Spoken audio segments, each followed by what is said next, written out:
تفضل. اليوم الشباب شو لازم تعمل بهي الأوضاع المعيشية الصعبة لحتى تقدر تتزوج؟ شو بدها تعمل؟ تزوجت حضرتك؟ تزوجت ولا؟ لا وانا بعدني عزابي بعدك عزابي. واشكر الله اللي بعدني عزابي. ليش يعني تشكر هذا الله؟ نظام الكون كله، انا لا تزعل مني، اللي بيزعل مني انا نظام الكون كله مو عاجبني. نظام الكون اللي ماشي بالدنيا هي كلها مو عاجبتني انا. شو ليش؟ حتى شو بحكي لي وجهة احكي نظرك. لك هلا اذا بدي احكي لك بدي اعمل لك مجلدات لاحكي لك. ليش والله ما بدك تزوجت؟ مجلدات. ليش ما تزوجت؟ هلا في شوفي، احيانا في اراده الهيه فوق الارادات كلها. طبعا. انا حاولت كذا مره. هلا شوفي، انا بدي اضرب لك مثال مع الاستاذ فريد الأطرش رحمه الله عليه، الموسيقار العالمي. عم يسالوه ليش ما تزوجت فريد، انت كل المصاري معك وكل الحلوين. قال لهم والله انا حاولت واقسم بعزه الله، بس لكن لك احيانا في قدر اقوى مني واقوى مزبوط، منك. اسمه ونصيب. في امور خارجه عن اراده العقل تبعك يا اخي. ما لك بتروح من هون يمكن لصالحك، بعدين بيجي الفكره تبعك لا بتروح من هون ممكن تكون ضدك. حتى العقل تبعك انت مالك تتحكم، حتى عقلك الضمير فيك تتحكم فيه، الضمير اما العقل ما فيك تتحكم فيه.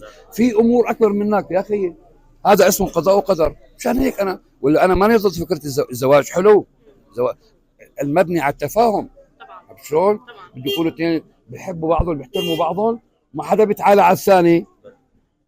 هلا شوفي تزعلي مني، انتم هدول شو اسمه البنات، اول شيء بتكون ميتة لتتزوج.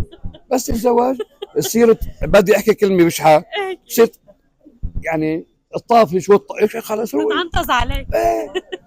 وينك. انا من الناس اللي ما عندي عنطزها، اذا تعنطز علي دغري الا من اول كلمه ارجعي لبيت ابيك.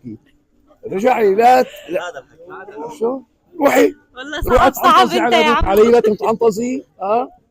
انت وياك انا وياك على المره على الحلوه والمره.